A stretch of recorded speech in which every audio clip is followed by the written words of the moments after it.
welcome to my video. So I made this for people who are thinking about getting jaw surgery or maybe just had it, and also for my friends so they could see what I was up to. Um, and I'm just going to talk about what it was like and the experience that I was going through, and then at the end I have a bunch of different advice and things that would be useful to know going into surgery. So yeah, please enjoy. So here are some pictures of me before surgery. Then this is in the hospital after I got out. It took me a really long time to wake up and I was really gross and bloody. You can also see sort of like how puffy my lips are, both from the stitches and also because they hold your mouth open for so long.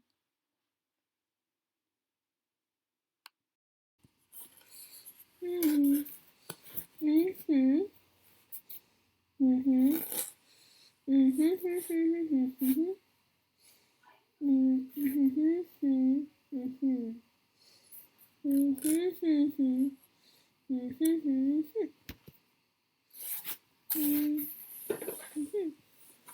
Mhm. This is what the lip stitches look like, and this is when they had mostly all fallen out. They sort of come out one by one. And the red tube is a red robin, and you just push water or different soups through it. And at the beginning, I was mostly eating different broths, but then I started to put a lot more solid food in the blender, like enchiladas, and that definitely helped with the hunger and the tiredness.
So today is Friday. It's 3 weeks exactly from when I got my surgery. And this morning I went to the hospital and they took my rubber bands off. They were wired across my whole teeth. And instead I just have rubber bands on the side and I still have my splint in. So it's still pretty hard to talk. I'm getting a little bit better at it. But it's really quiet and it sounds kind of weird to hear because my voice just sounds really different. And also the splint kind of blocks your tongue movement a lot. And you can only open your mouth about one finger length because it's kind of bad to do it more, and also because you haven't opened your mouth for like 3 weeks, so the muscles just won't really do it. But at the hospital, they took off the rubber bands, and I got to brush my teeth, which was really nice. Um, yeah, and try it out. And then afterwards, I got to have my first food, which was chocolate chip pancakes. And it was pretty hard to figure out how to do it. You still can't chew because your teeth are covered. But I had to just put it through the hole and then you can sort of mash it up with your tongue. But yeah, that was really nice to have some solid food. And I'm still using the ketchup bottles for water and milk and stuff just because you're not allowed to use a straw and it's kind of hard to get water in with the cup. Yeah, but I feel a lot better. It feels really good to talk. I was getting really frustrated to only be able to communicate with like hand signals and whiteboards and stuff, so it feels pretty great.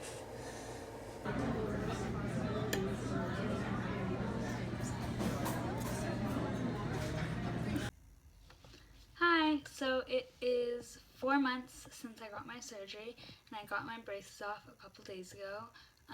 They said that it takes usually about a year for you to be ready to get your braces off, and my orthodontist said it would be probably 4 to 6 months, so I got them off a little before 4 months, which was really exciting. Um, so I just wanted to talk about some things that if you're going into surgery are really important to buy and to know, and sort of what the first couple days are like afterwards.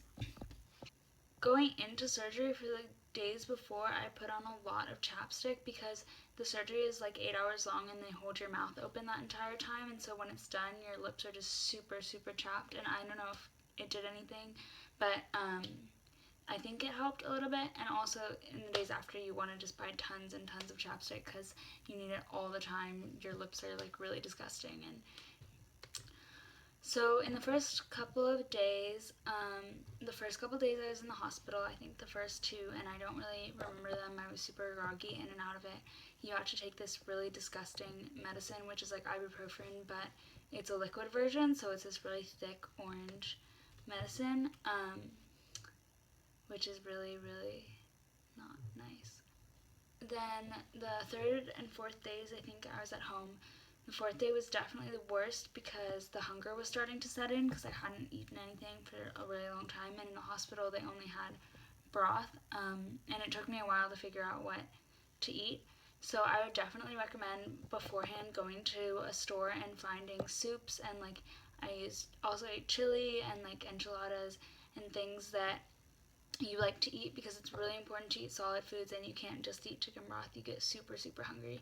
So the fourth day was definitely the worst for hunger and also for swelling. It was the peak of the swelling and the pain. It was just really horrible. Um, but after that, it gets a lot better. The swelling went down a lot. I didn't have super bad swelling. Um, I also, like, the pain wasn't so bad. I think about a week or so in, I started getting the sort of pain after you get your braces tightened, but a lot worse. Just my teeth really hurt all the time, and that lasted for a couple days. Um, but that was definitely specific to me because I wouldn't take they gave me a really strong pain medicine, and I just wouldn't take it because it tasted so bad. So that's like not something you have to experience if you take the medicine for it. I want to talk about some things that I recommend buying for the surgery. So I got a talking app on my phone where you could type in stuff and then press a button and it would say it out loud, which was really helpful, especially at home. In the hospital, they gave me a whiteboard, but I don't know if they do that everywhere. You definitely need to get a whiteboard to communicate with people. In terms of eating, I have a lot of recommendations. definitely like try stuff out. You never know what's gonna work. Like I put a hamburger in the blender once and it was really gross, but I was super hungry. But the way that you're eating probably is gonna be through a really big syringe, and I used that the first couple of days and it was super hard, especially if you're by yourself. So two recommendations for that. One is they also gave me this thing called a Red Robin, which is like a catheter that you put on the syringe, and it feeds into the back of your mouth, and that was super helpful for getting food in. There's like a hole behind all of your teeth, like a tiny little gap, and that's what you have to get all your food in. So you can actually put the catheter through that hole, as opposed to where you're just pushing the syringe into your mouth and trying to get it through. So that was super helpful. Also, a couple weeks in, I started using ketchup bottles. The syringes that I used, at least, were super hard to push, so like you couldn't really do it by yourself. And they would explode all the time. So I used these ketchup bottles. They had really small nozzles, so you could only use them for liquids. But that meant that I could like give water to myself and drink by myself, and so that was really really helpful. And it also was a lot bigger, so it took less time, and I was getting more liquid. You definitely need a blender. A really strong one is preferable. I also ate like a ton of Ensures, which are just a protein drink. And they taste fine. They don't taste like a protein drink, which is good. I definitely got sick of them. But you can also just buy protein powder, anything to make sure you're getting enough nutrients. I'm sure it depends on the person, but I lost about like 15 pounds or more just from not eating anything and not doing any exercise. And it was really, really hard to walk around sometimes, and I would get lightheaded. And then also, it's super hard to breathe because your mouth is shut and you have to breathe through your nose, and your nose is super congested, and so it's just really hard to get around and do stuff. So you definitely want to try and make sure that you're not losing too much weight. Um, and it's about 4 months after, and I've gained it all back, so like that was something that I worried about. You don't have to worry about. It's definitely not the time to like go on a diet or use it as an excuse to lose weight, because that would be super unhealthy and just like dangerous to not be getting the nutrients that you need after a super big surgery. So in terms of congestion, I talked about that was really bad. We also used a humidifier, which helped a lot pretty much every night for the first couple of weeks until the congestion went away, because it was really hard to breathe and whatnot. Also, so after you get the surgery, you have a splint in, and it's really hard to brush your teeth because you have this whole plastic thing that's guarding it, and also you can't get to the inside of your mouth. So I have this water pick, which I really highly recommend getting. It shoots water into your mouth, so I would use that to clean my braces, and I could also stick it in to the hole and get it into the inside of my mouth, which helped a lot. And my surgeon said that when I went in for a checkup that my mouth was really like abnormally clean, and I think that that's why, because a toothbrush just doesn't get all the stuff, and this was just super helpful, and it makes you feel a lot better. You also have to do a bunch of like rinses with salt water and stuff like that. So I also got a mouthwash that was okay for areas with cuts and stuff, because you have stitches all up the top of your lip, and also on the top of your gum there's like a cut that goes all the way across from when they did the surgery, and so you want to be like gentle and delicate, but it also feels really gross. The last thing that I wanted to talk about was insurance and like whether you're gonna get the surgery or not. I was waiting for this surgery for years. Like I knew I had to get it in I think 4th grade, and I didn't get it until 12th.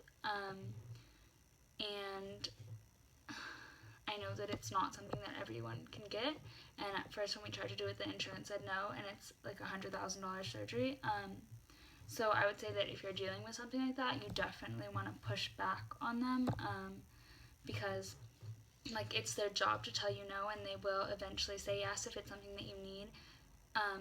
The qualifications they said to be covering the surgery were just that your teeth don't touch, which like is nothing. Like if you have a real underbite or an overbite or something, you definitely will meet those qualifications.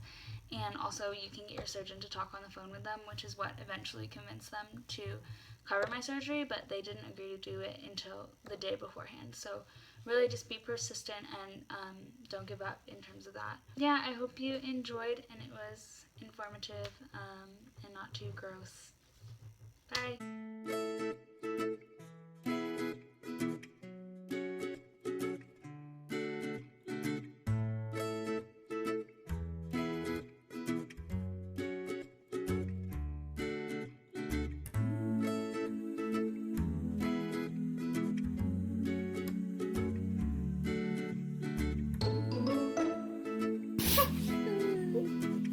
We love Kaylee. She looks like a champ.